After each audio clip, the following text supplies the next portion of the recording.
जो हर एक law student को डेफिनेटली पढ़नी चाहिए, या लॉ का फील्ड जो है वो ओवरऑल है क्या। So tomorrow's lawyer by Richard Susskind landmark judgement बना। तो 10 ऐसे बहुत ही ज्यादा इंपॉर्टेंट जजमेंट्स जिसने इंडिया को शेप किया है, इंडिया की डेमोक्रेसी को शेप किया है। वीक एविडेंस का यह मतलब नहीं होता कि कोई एविडेंस ही नहीं है। एक क्लासिक किताब है इंग्लिश लिटरेचर की। So these are the 5 books that are on my recommendation list. नमस्कार दोस्तों, मैं हूं वैभव प्रकाश और स्वागत करता हूं आपका स्टडी आईक्यू जुडिशरी चैनल पे। और इस वीडियो में हम बात करेंगे कि कौन सी ऐसी 5 बुक्स है जो हर एक लॉ स्टूडेंट को डेफिनेटली पढ़नी चाहिए। देखो, चाहे आप लॉ एंट्रेंस एग्जामिनेशन की तैयारी कर रहे हो, चाहे आप लॉ स्कूल में हो और आप अपने अपने लॉ के कोर्सेज को पढ़ रहे हो, चाहे आपने लॉ कंप्लीट कर लिया है और आप प्रैक्टिस कर रहे हो या आप कुछ भी कर रहे हो, लेकिन आपको ये 5 किताबें जो हैं वो मस्ट रीड है for everyone who is related to the field of law. तो अगर आपने इनमें से कोई भी किताब पढ़ी है तो वेरी गुड, कमेंट बॉक्स में आप जरूर लिख के बताइएगा। अगर आपने इनमें से कोई किताब नहीं पढ़ी है तो भी कमेंट में लिख के मुझे अप्रिशिएट करिएगा, थैंक यू कहिएगा कि आपको मैंने एक अच्छी किताब का रिकमेंडेशन दिया। और मेक श्योर दैट आप डेफिनेटली उस किताब को पढ़िएगा। तो ये कुछ ऐसी 5 किताबें हैं जो मैंने पढ़ी हैं और मुझे लगता है कि ये काफी ज्यादा इंटरेस्टिंग है एंड इट एड्स वैल्यू। वो आपके लाइफ में, आपके जीवन में, आपके इंटेलेक्चुअल ग्रोथ में कुछ वैल्यू डेफिनेटली ऐड करेगी। तो आइए जानते हैं ऐसी कौन सी 5 किताबें हैं जो आप सभी को पढ़नी चाहिए। अब इन किताबों को पढ़ के ये भी फायदा होगा कि आपका मेंटल डेवलपमेंट जो है वो उसमें आपको हेल्प करेगी। तो चाहे आप एंट्रेंस एग्जामिनेशन की तैयारी भी कर रहे हो तो भी कोई दिक्कत नहीं है, you should still read it because you will understand कि किस तरीके से लैंग्वेज ड्राफ्ट की जाती है, किस तरीके के कुछ इंपॉर्टेंट केसेस हुए हैं, या लॉ का फील्ड जो है वो ओवरऑल है क्या। So the first book, let's begin the session, and the first book that I would suggest all of you to read would be Tomorrow's Lawyer, an Introduction to Your Future by Richard Susskind. तो ये एक ऐसी किताब है Tomorrow's Lawyer जो कि बहुत ही important है इस चीज को समझने के कि किस तरीके से फील्ड ऑफ लॉ जो है वो चेंज हो रहा है, हाउ सोसाइटी इज चेंजिंग। जैसे टेक्नोलॉजी का एडवेंट आया तो टेक्नोलॉजी एंड लॉ किस तरीके से साथ में फंक्शन कर रहे हैं और किस तरीके से लॉ और टेक्नोलॉजी साथ में चल रहे हैं, उसके ऊपर ये एक बहुत ही अच्छी किताब है जो कि लिखी गई है। सो बेसिकली इट रिफ्लेक्ट्स कि और क्या डिफरेंट हॉराइजन्स है लीगल प्रोफेशन के जो आने वाले समय में खुलेंगे, किन चीजों के बारे में आपको ध्यान रखना चाहिए और किस तरीके से आप अपने को प्रिपेयर कर सकते हो आने वाले कल के लिए as a lawyer. So Tomorrow's Lawyer by Richard Susskind, published by Oxford Publication, is number 1 recommendation that I would suggest. On number 2 is one of my personal favorites, is The Courtroom Genius, on the life of one of the finest lawyers ever produced in India, Shri Nani Palkiwala Sahab. तो नानी पालकीवाला साहब जो थे वो एक ऐसे legal luminary हैं जिनके बारे में हर किसी को पता होना चाहिए। ये एक ऐसे व्यक्ति थे जो कि जब नेशनल बजट दिया जाता था, जब नेशनल बजट प्रेजेंट होता था पार्लियामेंट में, तो उसी शाम को या उसके अगले दिन शाम को ये वानखेड़े स्टेडियम मुंबई में जो है उसके ऊपर स्पीच देते थे और अपनी ओपिनियंस जो है वो रखते थे। और लाखों की संख्या में, अराउंड 1 लाख का पॉपुलेशन जो है, लोग जो है, जनता जो है आके उनको सुनती थी, उनके ओपिनियन को सुनती थी कि what is Nani Palkhivala take on the present budget. So इस किताब में कई सारी चीजें जो है उनके लाइफ के बारे में जो है बताई गई है, उनकी जर्नी के बारे में कि एज अ लॉयर वो कैसे स्टार्ट किए थे। आपको एक और इंटरेस्टिंग बात नानी पालकीवाला के बारे में बता दूं कि श्री नानी पालकीवाला जो थे, जब वो आर्ग्यू करते थे तो सभी लॉयर्स उनको सुनने के लिए, सभी जजेस उनको सुनने के लिए आते थे।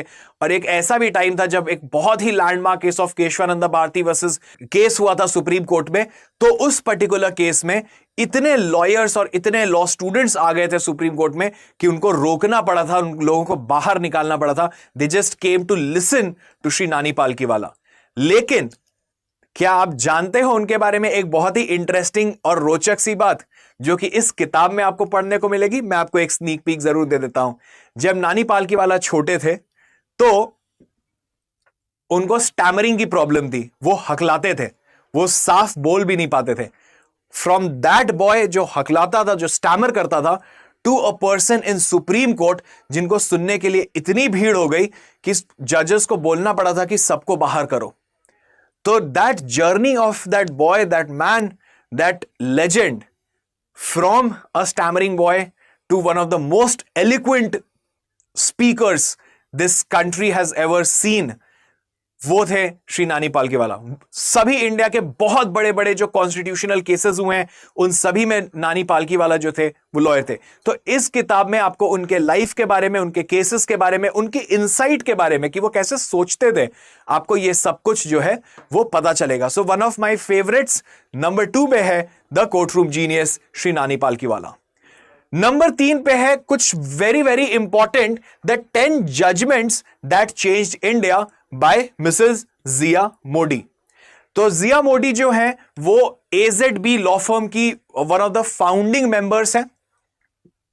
तो उन्होंने 10 ऐसे जजमेंट्स कंपाइल किए, जैसे कि केशवानंदा भारती जो कि बेसिक स्ट्रक्चर ऑफ कॉन्स्टिट्यूशन की बात करता है, Vishakha versus state of Rajasthan जो कि बात करता था, जिसने की वो गाइडलाइंस दी है सुप्रीम कोर्ट ने उस केस में about sexual harassment at work place के ऊपर।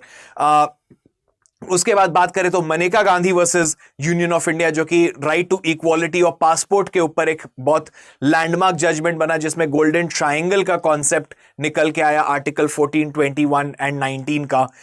Indira Sahni versus union of India जो कि रिजर्वेशन का केस था, 90s जो है वो बहुत ही पॉलिटिकली टर्मोइल्ड टाइम था because of the reservation dispute या द रिजर्वेशन डिस्कोर्स जो चल रहा था हमारे देश में। तो उस केस का क्या इंप्लीकेशन हुआ, उस केस को किस तरीके से लिखा गया। तो 10 ऐसे बहुत ही ज्यादा इंपॉर्टेंट जजमेंट्स जिसने इंडिया को शेप किया है, इंडिया की डेमोक्रेसी को शेप किया है, वो आपको मिलेगा इस किताब में बाय जिया मोदी। तो नंबर 3 पे है 10 जजमेंट्स दैट चेंज्ड इंडिया। अगर आपने नहीं पढ़ी है तो डेफिनेटली पढ़िएगा। Number 4 is a very very very interesting किताब which talks about evidence and this talks. हम जब भी एविडेंस को देखते हैं ना, हम या एविडेंस सुनते हैं तो हमको लगता है evidence is only relating to law, but जब आप ये किताब पढ़ोगे the proof by Frederick Schauer, तो आपको एक चीज समझ में आएगी कि एविडेंस सिर्फ लॉ के संदर्भ में, कनेक्शन में नहीं देखा जाता, आप उसको पॉलिटिक्स और बाकी सभी चीजों में आप एविडेंस को देखोगे। सो एसेंशियली ये किताब जो है वो बहुत ही ब्यूटीफुली हमको ये दिखाती है कि आज के टाइम में जहां पे कि फेक न्यूज कुछ ज्यादा ही फैले हुए हैं, तो ऐसे केसेस में ट्रूथ जो है वो जल्दी से हमको मिलता नहीं है। तो किस तरीके से हमको, और जो हमारे पब्लिक फिगर्स हैं वो इस तरीके से चीजों को प्रेजेंट करते हैं कि हमें लगता है कि वो एक एविडेंस है, वो एक प्रूफ है, बट जबकि वो एक्चुअली होता नहीं है। तो इसीलिए इसमें बेसिकली आपको यह समझाया गया है कि डिफरेंट पर्सपेक्टिव से, लॉ के पर्सपेक्टिव से, स्टैटिस्टिक्स के पर्सपेक्टिव से, साइकोलॉजी और फिलॉसफी के पर्सपेक्टिव से कैसे कोई भी स्टेटमेंट या कोई भी चीजें अगर आपको दी जाती है, बताई जाती है, आपके सामने आती है, तो उसको आपको किस तरीके से समझना चाहिए कि whether it is a proof, whether it is a strong evidence और नॉट। इसमें यह भी आपको सिखाया गया है कि वीक एविडेंस का यह मतलब नहीं होता कि कोई एविडेंस ही नहीं है, भले वो काफी कमजोर एविडेंस है, वीक है, लेकिन एविडेंस जरूर है। नो एविडेंस का यह मतलब नहीं होता है कि एविडेंस एग्जिस्ट ही नहीं करता, हो सकता है हमें वो एविडेंस मिला नहीं।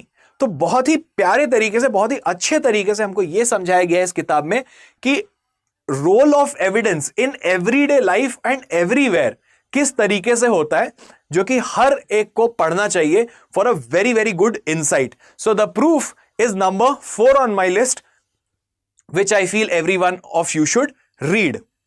The final book that I would want all of you to read is The Trial by Frank Kafka. तो ये द ट्रायल किताब जो है is one of the classic of English literature, एक क्लासिक किताब है इंग्लिश लिटरेचर की। ये एक साइकोलॉजिकल लीगल थ्रिलर किताब है। सो दिस इज समथिंग जिसमें आपको ज्यादा दिमाग नहीं लगाना पड़ेगा, लेकिन आपका दिमाग लगा जरूर रहेगा क्योंकि एक बहुत ही इंटरेस्टिंग स्टोरी लाइन पे बेस्ड है ये। तो इसमें बेसिकली एक व्यक्ति रहता है जोसेफ के जो कि एक आम आदमी है, जो एक दिन अचानक से उठता है नींद से और उसको पता चलता है कि he has committed some crime, उसने कोई जुर्म किया है और उसको अरेस्ट कर लिया गया है, और उसको अरेस्ट करके लेके जाते हैं, उससे इन्वेस्टिगेशन करते हैं, फिर उसको छोड़ देते हैं।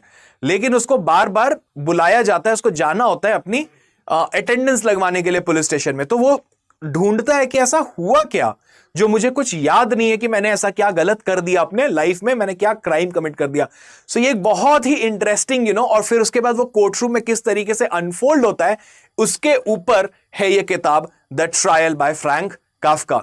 तो this is the number 5 on my recommended list. So इसको आप डेफिनेटली एज लेजर रीडिंग कर सकते हो। आपको काफी मजा आएगा इस साइकोलॉजिकल थ्रिलर को, साइकोलॉजिकल लीगल थ्रिलर को पढ़ने में। So these are the 5 books that are on my recommendation list. So आपने कितनी किताबें पढ़ी हैं वो आप जरूर बताइएगा कमेंट बॉक्स में, और अगर नहीं पढ़ी तो प्लीज जाके मेक श्योर इस वीडियो को लाइक जरूर कर दीजिएगा, एंड जाके इनमें से कोई भी किताब जो आपको लगे कि आपको पढ़नी है, make sure that you read. और अगर आप 5 किताब पढ़ लेते हो तो नथिंग लाइक इट।